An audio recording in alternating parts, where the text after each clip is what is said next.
에스라 8장 1절에서 20절까지 말씀을 살펴보도록 하겠습니다. 에스라와 함께 바벨론에서 예루살렘으로 돌아온 사람들의 계보가 소개됩니다. 가계별 대표자들과 동참한 자들의 수요를 소개하는 형식으로 기록되어 있습니다. 1절에서 14절은 귀한 자들의 명단입니다. 아닥사스다 왕이 다스릴 때에 에스라와 함께 바벨론을 떠나 예루살렘으로 올라온 각 가문의 우두머리와 그들의 계보를 언급합니다. 에스라와 함께 주전 458년 2차 포로기원에 동참한 이스라엘은 대략 1775명입니다. 학자들에 따르면 여기에는 여자들과 어린애가 포함되지 않는 것으로 보고 이들을 포함하면 약 5천에서 9천명 정도에 이르렀을 것이다 라고 추정하기도 합니다. 세스바라를 인도해온 1차 포로귀환자의 4분의 1에도 못 미치는 수입니다. 2차 포로귀환자들의 수가 적었던 것은 몇 가지로 추측해 볼 수 있습니다. 먼저 약 80년 전에 있었던 1차 포로 귀환 당시 신앙에 열심히 있었던 이스라엘 자손들이 이미 많이 귀환했기 때문일 수 있습니다.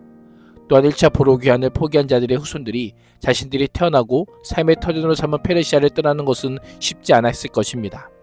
페르시아보다 유다와 예루살렘이 상대적으로 낙후되었을 뿐 아니라 어려운 형편에 있었기 때문입니다. 약속의 땅에서 태어나지도 않았고 포로로 잡혀간 이방 땅에서 태어난 자들이 자신의 아버지와 할아버지도 선뜻 내리지 못했던 신앙적 결단을 내리고 하나님의 백성이라는 적정성을 가지고 예루살렘으로 향한다는 것은 결코 쉬운 일이 아니었을 것입니다. 그럼에도 불구하고 많은 사람들이 고생을 감수하며 용기를 내어 조상의 나라로 돌아온 것입니다. 이스라엘 자손들이 돌아온 가장 큰 이유는 무엇일까요? 예루살렘 성전에서 여호와 하나님을 예배하기 위함입니다. 1차 포로 귀환 자들은 건물로서의 여호와의 집을 재건했다면 2차 포로 귀환 자들은 건물로서의 성전이 아닌 이스라엘 신앙 공동체로서의 하나님의 집을 재건해야 하는 사명을 수행해야 합니다. 신앙이란 익숙한 자리를 떠나 하나님의 나라와 뜻을 향한 도전이라 할 수 있습니다. 신앙의 도전에는 고생과 수고와 또한 손해가 우리를 기다릴 수 있습니다. 지금의 당장의 영광과 평안보다는 먼 미래의 기쁨이 주어질 수도 있습니다. 그럼에도 하나님의 백성으로 사는 것이 오늘 우리가 가야 할 길입니다.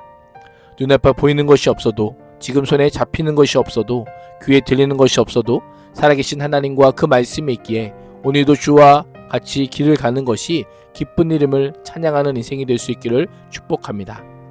귀환자의 계보는 제사장과 다윗의 후손, 즉 왕족으로 시작하여 일반 백성으로 이어집니다. 2절은 제사장과 왕족의 계보를, 3절과 4절은 모두 12집안의 일반인의 계보를 소개합니다. 바벨론에 떠나온 12집안은 마치 애굽을 탈출하던 이스라엘 12지파를 연상하게 합니다. 15절에서 20절은 레위인 소집입니다.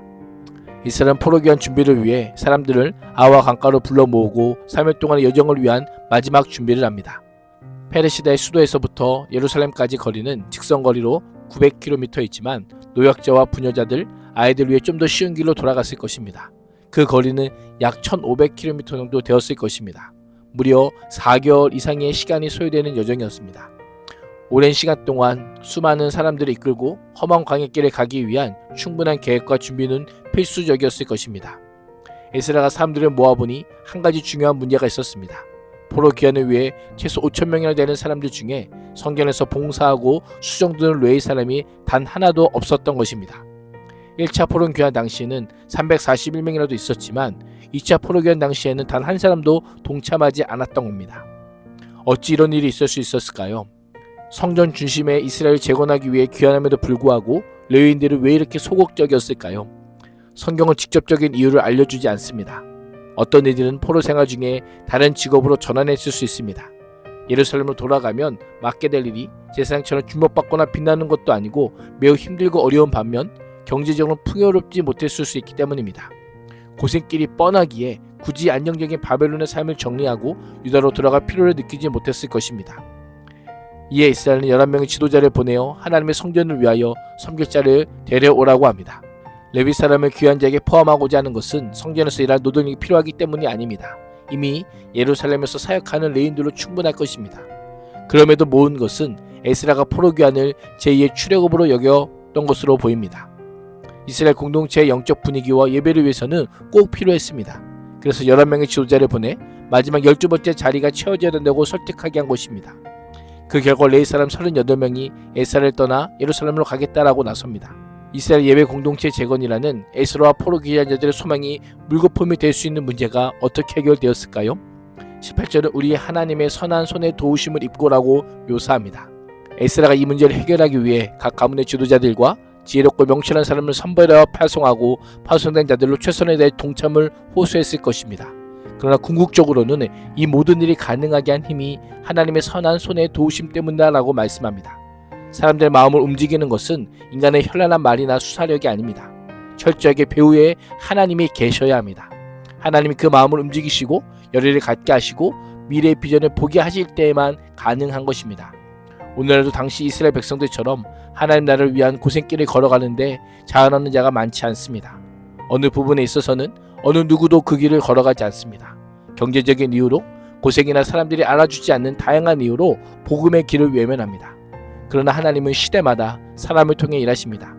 두려워하는 자는 두려움 속에서도 평안을 갖게 하시고, 낙심하는 자는 낙심한 가운데 소망을 보게 하시고, 좌절한 자는 좌절한 가운데서 하나님을 붙들게 하심으로 하나님 나라를 이루어 가십니다.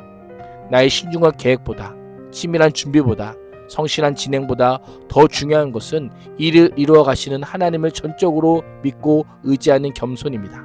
오늘도 하나님의 선한 도우심을 힘입어 모든 일을 이루시는 하나님의 역사를 노래하는 예배자가 되기를 주님의 이름으로 축복합니다. 기도하겠습니다. 하나님, 오늘도 하나님을 향한 믿음과 신앙의 용기가 하나님의 선한 도우심을 입어 더욱 성장하고 성숙하게 하여 주옵소서. 예수님의 이름으로 기도합니다. 아멘.